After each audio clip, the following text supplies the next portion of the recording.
भाई पाकिस्तान ने दूसरे टेस्ट मैच के लिए भी स्पिन ट्रैक तैयार किया, जिसका नतीजा कुछ यूं निकला कि 163 रन के वेस्टइंडीज के जवाब में पाकिस्तान 154 रन पे ढेर हो गई, वो भी 9 रन कम बनाए। मगर इंटरेस्टिंग बात यह कि वेस्टइंडीज 163 रन किस तरीके से बनाती है, वो अगर आप पस मंजर अगर आप उठाएं तो 54 रनों के ऊपर जो है वो 8 खिलाड़ी आउट हो चुके थे वेस्टइंडीज के। मगर क्रेडिट जो है वो मोती को देना चाहिए, उसमें कीमरोज को देना चाहिए, वेरिकन को देना चाहिए। उन्होंने 100 रन के करीब करीब, जो उन्होंने 100 रन से भी ज्यादा उन्होंने पार्टनरशिप लगाई, 163 रन तक पहुंचाने में अहम किरदार अदा किया। वरना तो ये 60-65 रन तक ये जो है ये विकेटें गिर चुकी थी। मगर उसमें नुमान अली की जबरदस्त उसने परफॉर्मेंस, उसने टेस्ट मैच की जो है वो उसने हैट्रिक बनाई, शानदार परफॉर्मेंस थी उसकी। मगर दीगर बॉलरों ने जो वो सही किरदार अदा नहीं किया, ये 163 रन बनाने तक जो उनको जो है वो पहुंचाने में किरदार अदा किया। मगर मैं ये कहूंगा कि पाकिस्तान भी इस स्पिन ट्रैक के ऊपर वो ट्रैप में आ गया वेस्टइंडीज को। वेस्टइंडीज जिस तरीके से उन्होंने जिस तरीके से, मैं कहता हूं कि बॉलिंग के ऊपर तो मैं तो कीमा रोज को क्रेडिट दूंगा कि मोती के साथ जो उन्होंने, कीमा रोज ने 2 खिलाड़ियों को आउट किया, ओपनिंग जो बैट्समैन है शान मसूद को और मोहम्मद हुरैरा को, वो कीमा रोज ने आउट किया।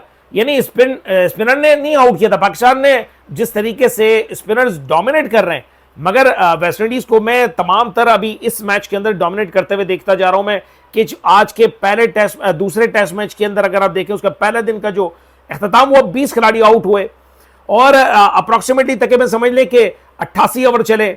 मगर उसके अंदर अगर देखा जाए टोटल रनों की अगर तादाद देखा जाए तो 315-318 रन के करीब करीब आज के दिन के बने।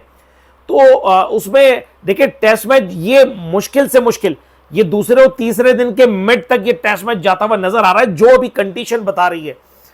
बात यह कि पाकिस्तान आज पाकिस्तान की जानिब से बाबर आजम एक बार फिर फ्लॉप हो गए। वो अच्छी बैटिंग होने के बावजूद भी, अच्छे बैट्समैन होने के बावजूद भी, अच्छा बल्ला इस्तेमाल होने के बावजूद भी, स्पिनर्स को अच्छा खेलने के बावजूद भी वो अब नहीं खेल पा रहा, इनका बल्ला रन नहीं उगल रहा। रिजवान अच्छी स्कोर बना पा रहे थे, सलमान अली आगा स्पिनर्स को बड़ा अच्छा खेलते हैं कहा जाता है, और बाकी सऊद शकील अच्छा खेलते हैं, कामरान गुलाम को पता नहीं क्या हुआ है। तो इसके अलावा जो आपने देखा होगा कि वेस्टइंडीज की जानिब से भी जो टेरेंडर थे, उन्होंने बैटिंग के अंदर बड़ा अहम किरदार अदा किया था। मगर पाकिस्तान की जानिब से कोई बड़ी पार्टनरशिप लगती, जैसे सलमान अली आगा अगर और मजीद अगर रन बनाने में अगर अपना हिस्सा डाल देते तो यकीनन ये मैच जो है वो दूसरे दिन तक पहुंच सकता था, ये नहीं। मगर ऐसा नहीं हुआ, बहुत ज्यादा जल्दबाजी की गई और वेस्टइंडीज को ऊपर तले उनको विकेटें दे दी। हालांकि देखा होगा कि वेरिकन ने भी जो है वो 4 खिलाड़ियों को आउट किया, कीमरोज ने 2 खिलाड़ियों को आउट किया, मोती ने 3 खिलाड़ियों को आउट किया।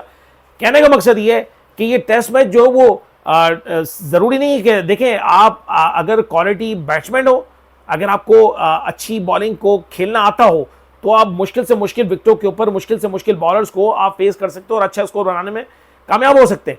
अच्छा बॉलर होता है, चाहे वो पेसर हो, जैसे कीमा रोज ने जिस तरीके से उसने किरदार अदा किया, बड़ा ये कहा जा रहा था कि स्पिन ट्रैक है, मगर अच्छा बॉलर था। उसने जो है वो उस अपनी पेस के अंदर जो उन्होंने पाकिस्तानी खिलाड़ियों को, उन्होंने बल्लेबाजों को आउट किया। कहने का मकसद ये कि टेस्ट मैच जो है जिस तरीके से अभी जिस तरीके से नजर आ रहा है, उस तरीके से ये दूसरे दिन भी इसका नतीजा कुछ ऐसा और बल्कि और ज्यादा भयानक नजर आ रहा है। यानी ये पाकिस्तान के मैच को मैं शिकस्त खाता हुआ देख रहा हूं मैं, जो वेस्टइंडीज जिस तरीके से डोमिनेट कर रही है। अगर पाकिस्तान अगर कमबैक कर लेता है, नुमान अली ने आज जिस तरीके से बॉलिंग करवाई है, जिस तरीके से साजिद खान बॉलिंग करवा रहे हैं माजी के दूसरे टेस्ट मैच की तरह, अगर वो ब्रेक थ्रू ले लेते हैं और उनमें जो है वो अपना हिस्सा डालते हैं, तो यकीनन पाकिस्तान जो है वो वेस्टइंडीज को बड़ा सख्त जो है वो मुकाबला करने के लिए, कड़ा जो है वो मुकाबला करने के लिए तैयार होगा। और मेरे हिसाब से ये जो है वो पाकिस्तान के हाथ में है कि अब दूसरे दिन का जो आगाज होता है उसमें पाकिस्तान किस किस्म की बॉलिंग परफॉर्मेंस के साथ वेस्टइंडीज के बल्लेबाजों को कितने जल्दी गिराती है।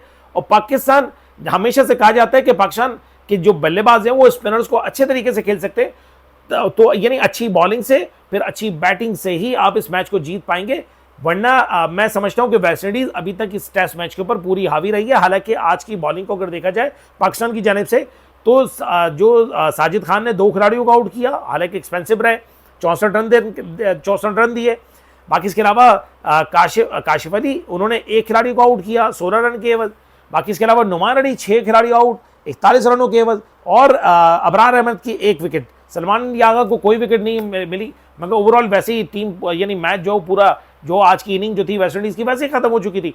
तो कहने का मकसद ये टेस्ट मैच दूसरे और तीसरे दिन के मिड तक ये टेस्ट मैच नजर आ रहा है। हालांकि दूसरा टेस्ट मैच भी ये कहा जा रहा था कि ये जो है ये चौथे दिन तक जाएगा, मगर ऐसा नहीं हुआ।